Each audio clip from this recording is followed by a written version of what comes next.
ప్రపంచమంతా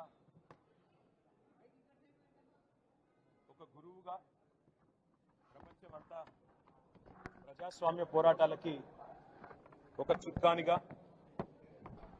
ఒక దిక్సూచిగా భావించే మహానుభావుడు, భారతదేశ స్వాతంత్ర ఉద్యమానికి నాయకత్వం వహించి సత్యాగ్రహం ద్వారా జాతిని మేల్కొల్పిన మహనీయుడు, తరతరాలకు స్ఫూర్తినిస్తూ ఒక భారతదేశమే కాదు ఇవాళ నెల్సన్ మండేలా లాంటి జాతి వివక్షకు వ్యతిరేకంగా పోరాడిన మరొక గాంధీ లాంటి నాయకుడికి స్ఫూర్తినిచ్చిన, అమెరికాలో మార్టిన్ లూథర్ కింగ్ లాంటి మహానుభావుడికి వర్ణ వివక్షకు వ్యతిరేకంగా పోరాడిన మార్టిన్ లూథర్ కింగ్కి స్ఫూర్తినిచ్చిన, ఇవాళ ప్రపంచవ్యాప్తంగా విశ్వగురుగా కీర్తించబడే ఒకే ఒక్క భారతీయుడు మహాత్మా గాంధీ గారు.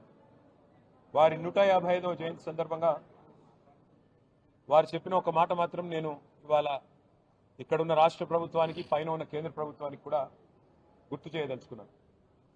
ఏ సమాజం యొక్క, ఏ ప్రభుత్వం యొక్క, ఏ వ్యవస్థ యొక్క గొప్పతనమైనా ఎప్పుడు తెలుస్తుందట అంటే ఇది మహాత్మా గాంధీ చెప్పిన మాట.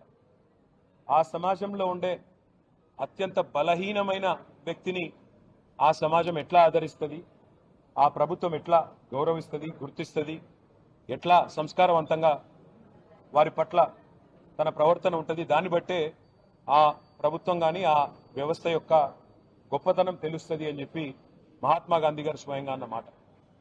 ఇవాళ ఇక్కడ రాష్ట్రంలో ఉన్న రేవంత్ రెడ్డి గారి ప్రభుత్వానికి ముఖ్యంగా మహాత్మా గాంధీ గారి జయంతితో పాటు లాల్ బహదూర్ శాస్త్రి గారి జయంతి కూడా, ఈ ఇద్దరు మహానుభావుల జయంతి సందర్భంగా ఈ రాష్ట్రంలో ఉండే ప్రభుత్వానికి నేను చేసే విజ్ఞప్తి ఒకటే, ఇంత కర్కశత్వం పనికిరాదు, ఇంత దయా, ఇంత అమానవీయమైన వైఖరి ఏదైతే మీరు అవలంబిస్తా ఉన్నారో ఈ రాష్ట్రంలోని పేదల పట్ల, దీని మీద పునరాలోచించుకోండి. ఎందుకంటే మాకు బాధ కలుగుతూ ఉంది, రాష్ట్రంలోని పేద ప్రజలు బాధపడతా ఉన్నారు. చివరికి నిన్న మీరు పంపిన కూలీలు, ఎవరైతే ఆ ఇల్లు కూలగొట్టడానికి వచ్చిన కూలీలు ఉన్నారో వాళ్ళు కూడా చెప్తా ఉన్నారు, మమ్మల్ని వేరే పనిని తీసుకొచ్చినారు, ఇక్కడికి వచ్చి ఇల్లు కూలగొట్టమన్నారు, ముందు చెప్తే వచ్చేటోళ్ళం కాదు సార్ అని వాళ్ళు కూడా చెప్తా ఉన్నారు. అంటే ఎంత దయనీయమైన పరిస్థితులు ఉన్నాయో ఈ రాష్ట్రంలో దాన్ని బట్టి చెప్పవచ్చు. మిమ్మల్ని ఎన్నుకున్నది, మిమ్మల్ని ప్రజలు గెలిపించింది నిర్మాణాత్మకమైన పనులు చేయమని, మంచి పనులు చేయమని.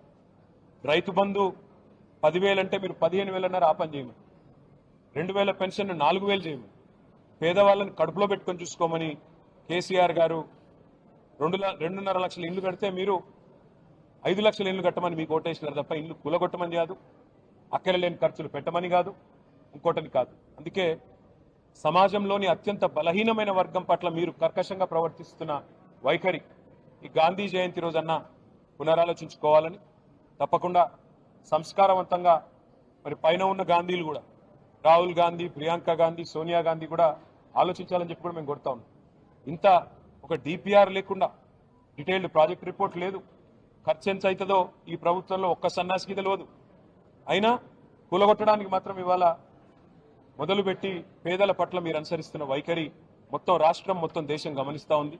ఈ బుల్డోజర్ రాజ్యం ఏదైతే మీరు ఈరోజు తీసుకొచ్చారో ఈ మహాత్మా గాంధీ జయంతి రోజన్నా కనీసం వివేకంతో, విచక్షణతో ఆలోచించి మరి ఇకనైనా మీ వైఖరి మార్చుకొని మానవత్వంతో ముందడుగేయాలని కోరుతాం.